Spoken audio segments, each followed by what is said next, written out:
I'm Adam Mosier, the head strength coach here at Waltrip Racing. Me and my 2 assistants are in charge of 35 athletes here in the pit crew department. My name is Blake Hoagland. I carry rear tires on the 55 car, and I'm assistant strength and conditioning coach at Waltrip Racing. My name is Jeff Carr. I work as the gas man on the 55. I also work in the pit department as the developmental coach. I also work in the weight room as part of the strength coach department.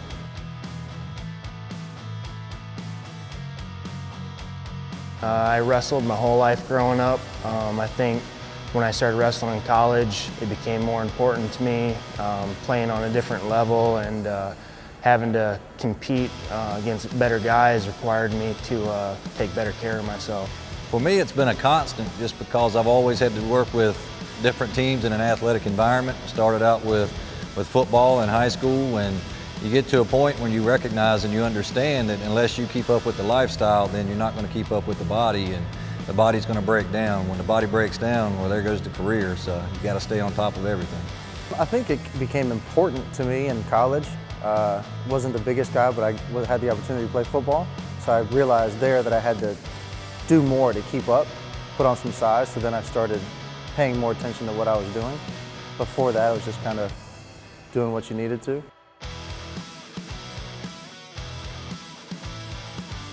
It's been a lifestyle for me, and the only way to live it is to do it. And if you don't do it, then you're not going to be able to experience all the benefits from it. I think most importantly is just to feel better all day long. You know, I think we all get into the slump where you eat like crap and you feel like that, you know? So you just get to a point where you get tired of feeling like that.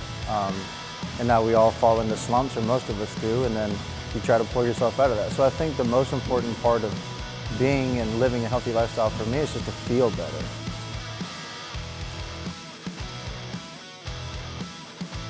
You've got to be able to find someone that's going to hold you accountable for whatever you're doing.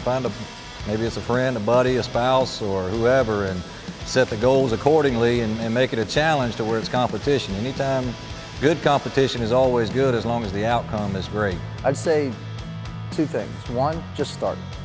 Just start. Don't start on Monday, don't start next week. Just start and give it 30 days.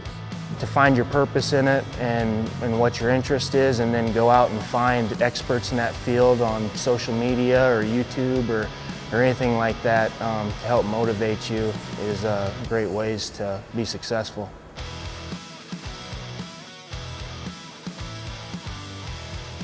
I think there's a lot of factors when it goes into that. I think A is our job, obviously. I have a duty to perform myself. I need to look the part so that other guys, you know, can do their job, and my family.